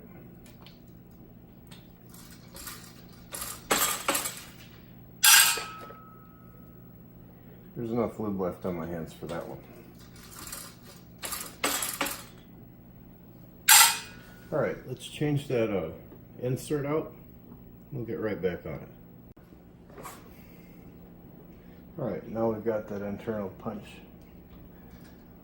changed out. The diary adjusted. It's close anyway. We'll make a couple of concave base bullets. Now Brian asked me not to put anything about the internal workings of these dies online, which is why I didn't show you how that worked. He's done a fantastic job for me, and he's got the most excellent customer service. He's respectful. He's an honorable man. These dies are all first class, really. They're all top-notch stuff, and he invests a lot of time and energy on figuring this stuff out. So I haven't been interested at all in trying to spoil his secrets. So, all right, now to core seat and form a boat tail, you need a different die. So I'm gonna remove the 3FB die, keep the 3CU base punch in place, and replace the die with the boat tail die. Be right back. And this is the boat tail die. Works with the copper as well as the brass. A little bit of lube on the outside of the jacket. Again, lead down. And we'll start adjusting in. Just starting to touch it now. Alright, let's see what we got. Nothing yet, still stuck on the base punch. Alright. There we go. Just picked it up in the die now. Wipe it off, have a look, and we can start to see our boat tail is forming up and our core is becoming seated. Down a little bit more. It doesn't take much at all to overdo it, and the boat tail will finish formation in the point forming die with the boat tail punch. In fact, I don't think I'm going to take that any farther than that right there. We're just going to be, I think, quite satisfied right there. That's really all it takes. Put a little bit of lube on the jacket. Yeah, that's it. Alright, we're going to come down with the auto eject just a little bit. Kick that out of there again. Yeah, those are nice. Very nice. So far the best I've made on this side. The next step is point forming. And I suppose I'll show you how to use the Meplat tool. And then you tumble them. They're ready to be loaded after that. Okay, my hole was a little bit big on the bottom. It let a little too much lead squirt out of there, but not enough to mess it up.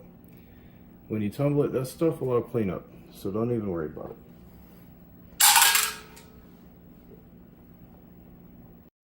Alright, now for the point forming step. This is the point forming die. This one has a return spring on it. There are 3 base punches that go with this particular die. The standard flat base, number 4. The boat tail base punch. Now this one's special because it's expensive. This one is $250 right now. It's sharp, it's fragile. Don't drop it. And this is the concave base punch. So let's get everything set up here. I'm going to put the boat tail die back in the safe. Excuse me a moment.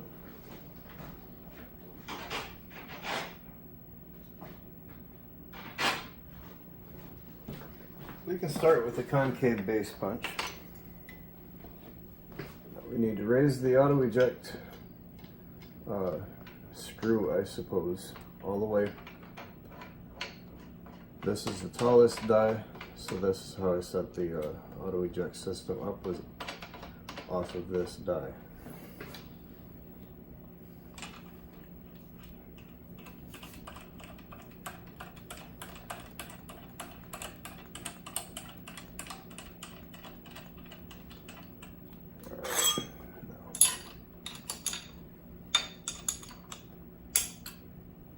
Snug that up.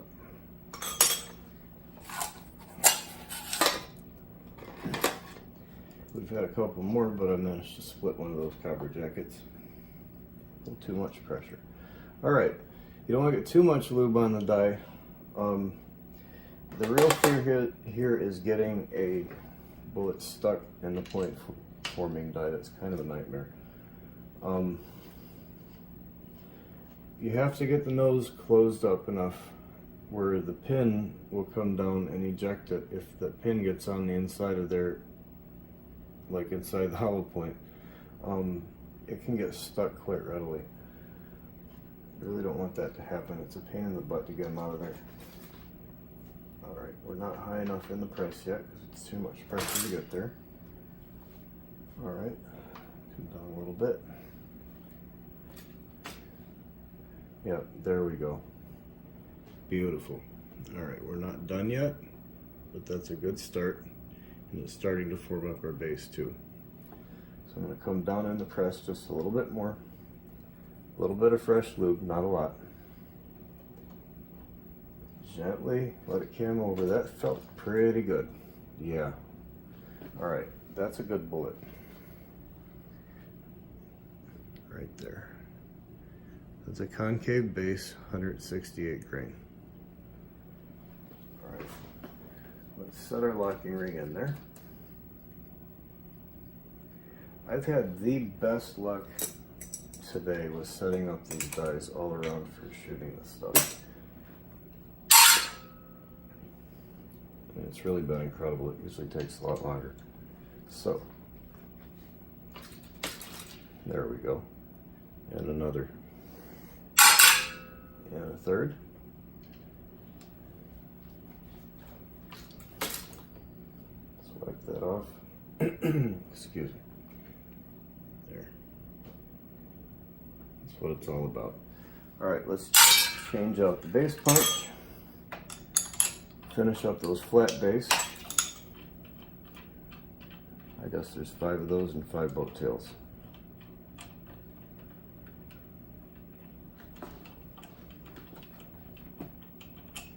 Be right back.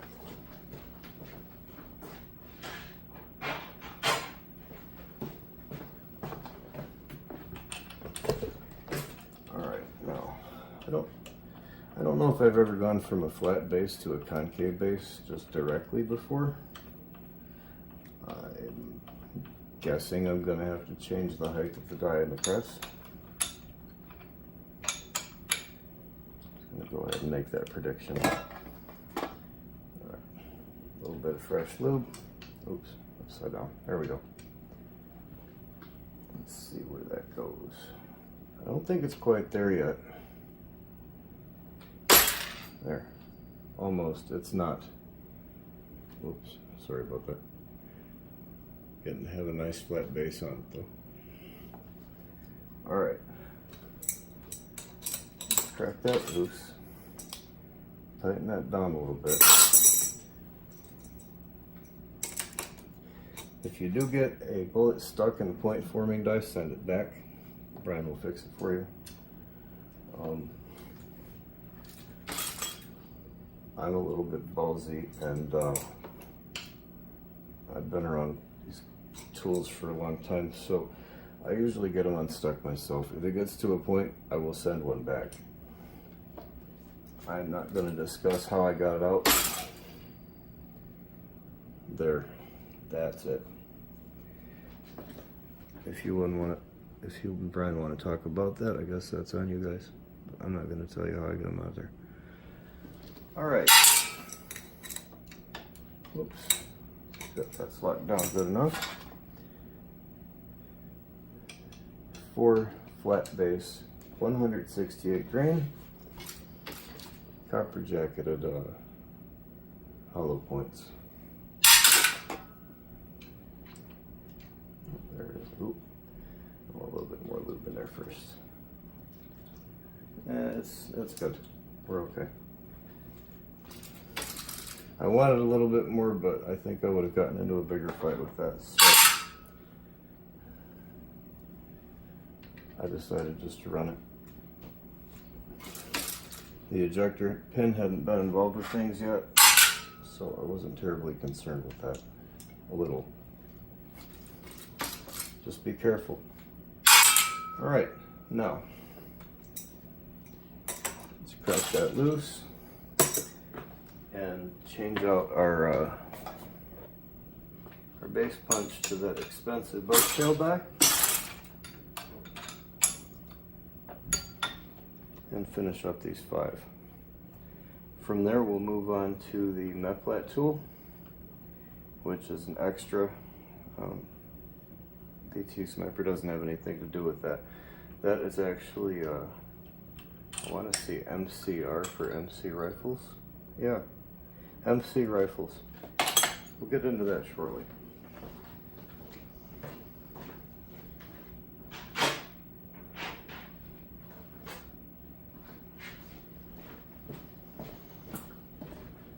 All right, now there's supposed to be a little rubber cover for that thing someplace. It's floating around somewhere. I like to keep it on there. So try not to bang into it with the wrench. Because just the nature of the thing, it has to be very thin, it has to be hardened, and I suppose he's got it tempered as well. And it could chip. Make sure it goes up into the die properly and straight, and don't put it up into the die without a bullet in it.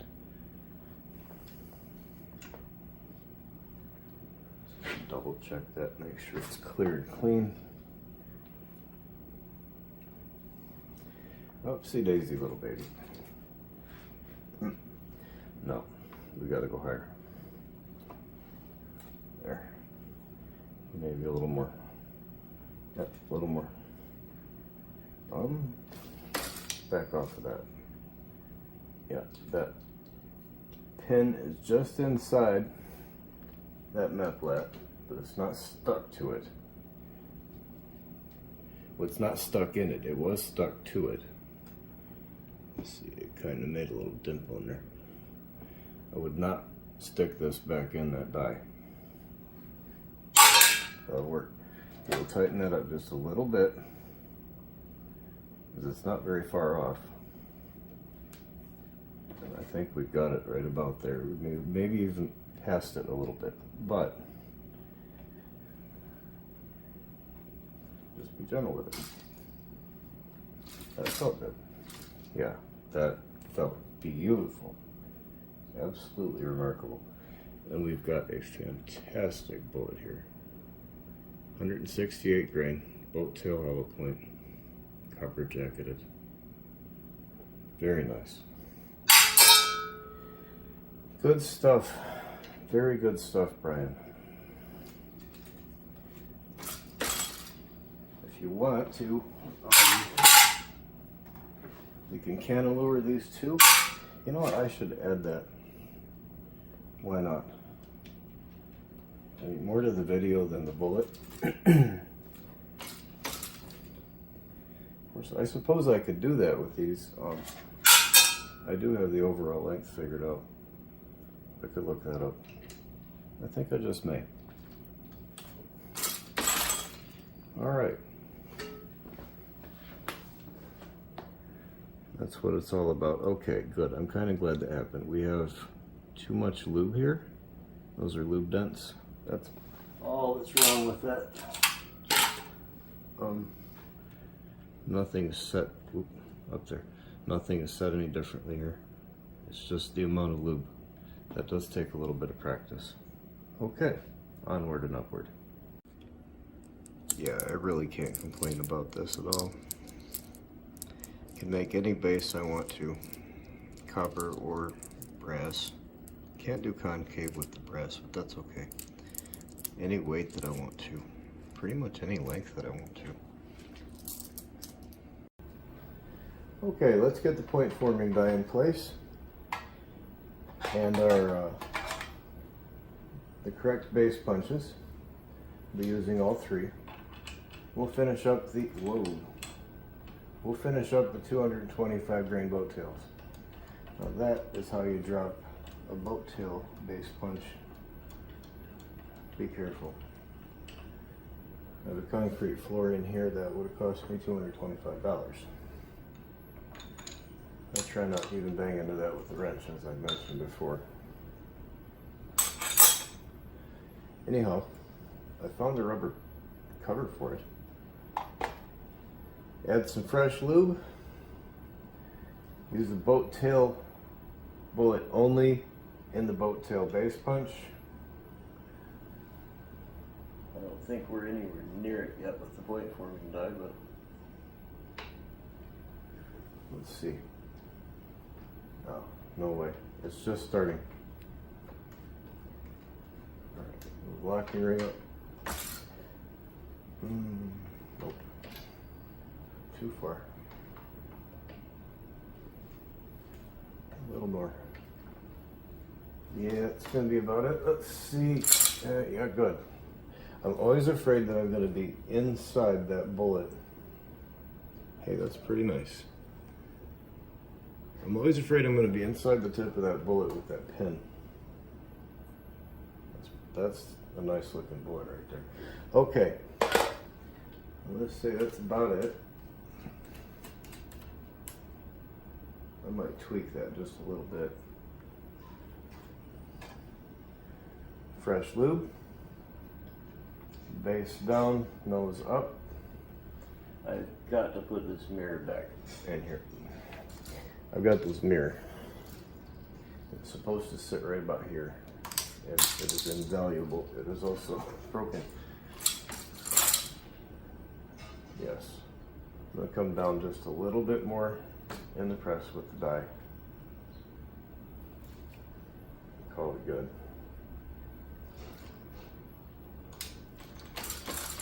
Yep, that'll do it. Outstanding. All right, let's run a couple of these boat tail hollow point 225 grain subsonics.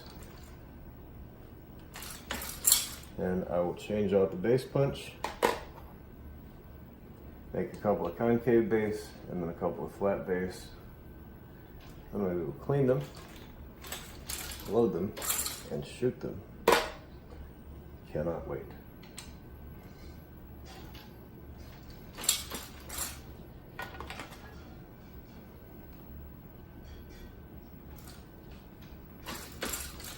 All right, let's see how many we got here. Okay, with the concave base punch in the ram and the point forming die in place, just raise the ram. We're a little bit too tight that time. All right, yeah, just a little bit too tight, but didn't hurt anything at all. We have created a nice concave base without the use of the insert in the other die, in the 3FB die.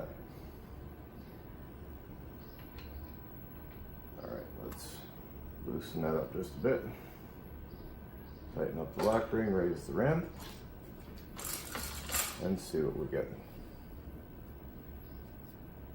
Quite predictably, another very beautiful Beautiful 225 grain concave base bullet. 2 more of those, and then I have 6 flat base bullets to make.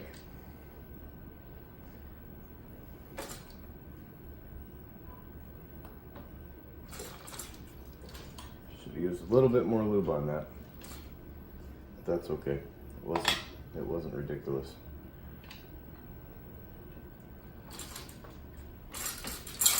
All right, let's change out this base punch and finish up this set. I'm not gonna go with the Meplet uniforming tool because I'm frankly quite excited to go fly these. Got the tax stamp for the suppressor over there yesterday. I needed to make these videos, and it was a really good time to build some subsonic rounds. Our number 4 base punch goes with the point forming die. Get that locked in. What I just did there is why these angles of these, I don't know what those surfaces are called. Anyway, they're set up so that if you're in a tight spot, you can just flip that over and it sets you at a little bit different angle. Kind of handy. Most people work with tools know that. Let's see where our adjustment's at. Okay. Now, you can see the difference just by using the base punch. I think we got rather lucky and just caught the edge of that on the ejector pin. So let's lower the die, relubricate, and try again. Yeah, probably a little too far on that, but that's okay. Now, nice flat base 225. Very simple. Let's back up just a little bit. And I mean, by a little, about a couple of degrees, and that's about it. Yeah, that's good. That's very good.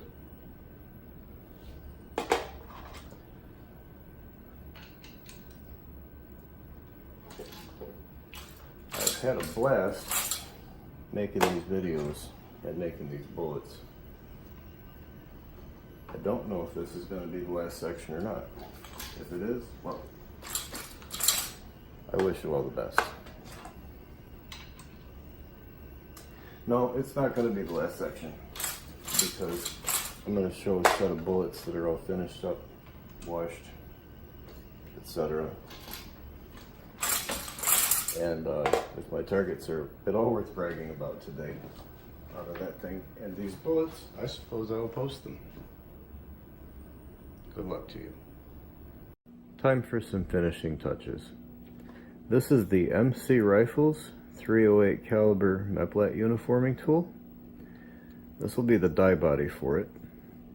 It has 2 cutters. This is an end mill. It's used for uniforming the Meplets.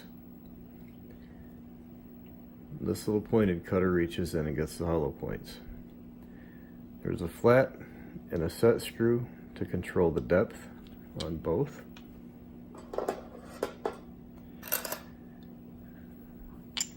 The bullet inserts the body back here, the cutter in this end. You simply give it a little twist, change up the cutter, and finish it up. There's no reason at all you couldn't hook this up to a drill if you had a whole bunch of these to do. That sticks in there pretty solidly. There we go. But it leaves you a very, very nice result. Cleans it up beautifully. Well, I figured it was only right to put the cantilever tool in here at the end of the video. If the Meplet tool is the icing on the cake, I suppose that'll be the sprinkles. It's pretty nice to be able to do the whole thing. I've done a review on this tool already, so I'm not going to get too extensive with it. But let's just finish a couple of these up. Oh, I forgot to set the depth stop. That's simple enough. Oops. That's it. Alright, was that deep enough? Yeah, I could go a little deeper. Oops. Forever dropping stuff. So back that up. Tighten it down.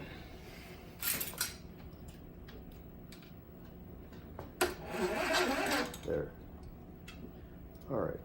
Run a couple of these.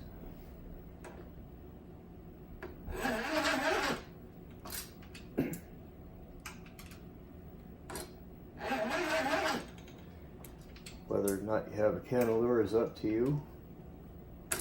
I kind of like to make them look pretty. And if you got a problem with bullet setback, that will clear it up. Alright, well I guess that one already had one. So, that's what we got. Not bad. Not bad at all. You are absolutely adorable. Just, you're so cute. It's ridiculous. Okay, let's get this wrapped up. Here's your contact info. That's where you can find this stuff. Got a couple from the X jackets. Got a 100 grain flat base and a 95 grain concave. Can't get a boat tail in that because you won't have any bearing surface left for the rifling. If I can pick these up.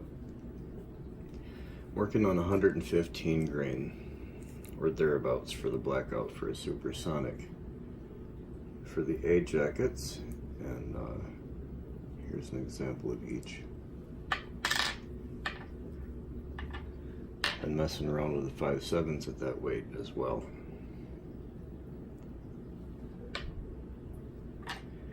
$168 grains for the M1A. Got an example of each at that bullet weight also, and this one bears a cantilever. These are also at 168 grains. One a flat base, one a boat tail, and that is our 225 grain. Could go heavier, but no need. At this point, I guess we'll just head on out to the range and do some shooting. I'll see you at Handgun Hollow. Yesterday I picked up a tax stamp for the suppressor that goes on the SBR. I've been building these bullets. Now we're going to try a few. I've got 6 concave base, 6 flat base, and 6 boat tail, 225 grain. Now I did bring the parts to change the buffer over. I've got it set up for a 115 grain bullet. It's a H1 JP captive spring, and I have the tungsten ring for the to turn it into an H2, which is what I suspect we'll have to do. So we'll try it and see how it goes. We're going to be shooting the suppressed SBR for the first time with a concave base 225 grain bullet, 11.5 grains of accurate 1680 at 25 yards.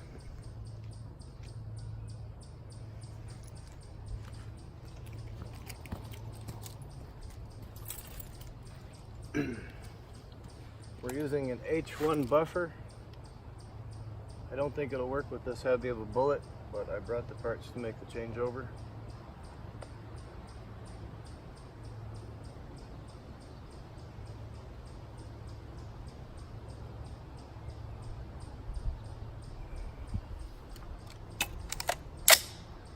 They work better when you put bullets in them. I have a little bit of a flinch. I gotta get that off of there.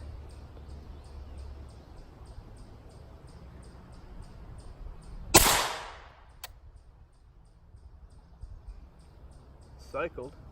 I don't know if it's supersonic or not.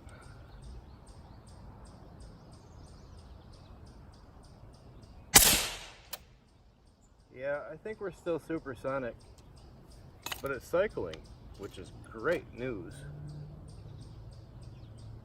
I don't know where they're going.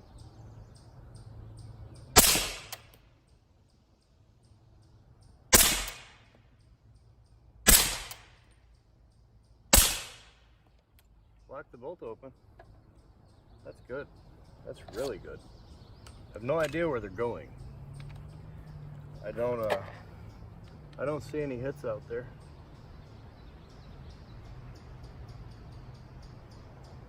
That's all right. I'll try the irons. Maybe something moved. I don't know. We'll try the flat base next. Interesting shooting a rifle without hearing protection on. My ears are not ringing at all. That's pretty good. It's hot today. It's almost June here in Michigan, and it's about 82. Quite humid.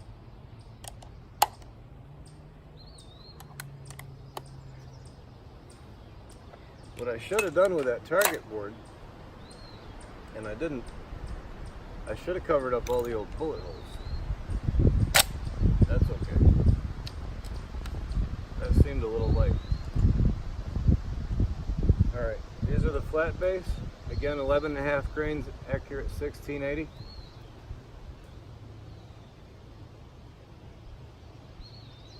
Let's try, yeah, irons.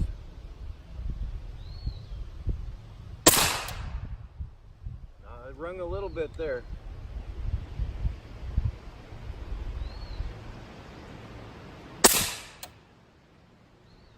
Really? Holy crap. I think I'm hitting about a foot right. I thought I saw it hit. Alright, let's just try to Kentucky it.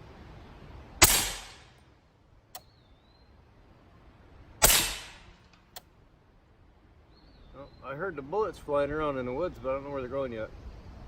I'll just put one in the dirt and kind of see where it goes. Did you hear that? That was great. I think we got one left.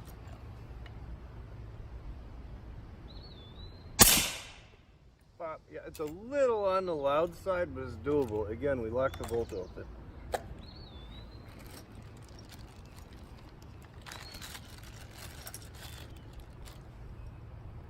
I'll be really curious to see where these bullets are actually heading, where they zero out. Why they're so far off right now, I have no idea. I've never really shot a suppressor before.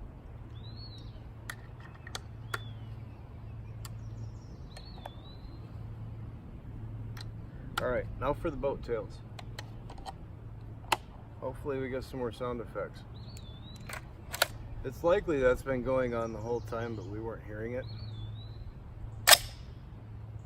And I'm so glad I don't have to change up my buffers. That is great. That just saved me about 170 bucks.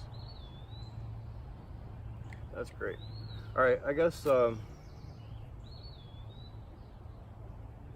yeah, I think they're going to the right. We'll try to figure out about how far.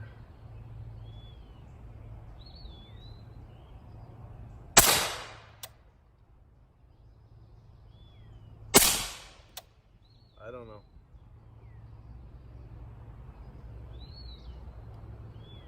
There's a can back there. I'll see if I can hit it. I mean, I'm not going to hit it. I just kind of wanted to know by the bullet striking the leaves and the dirt back there where they're going. It'll tell you more than the paper does sometimes.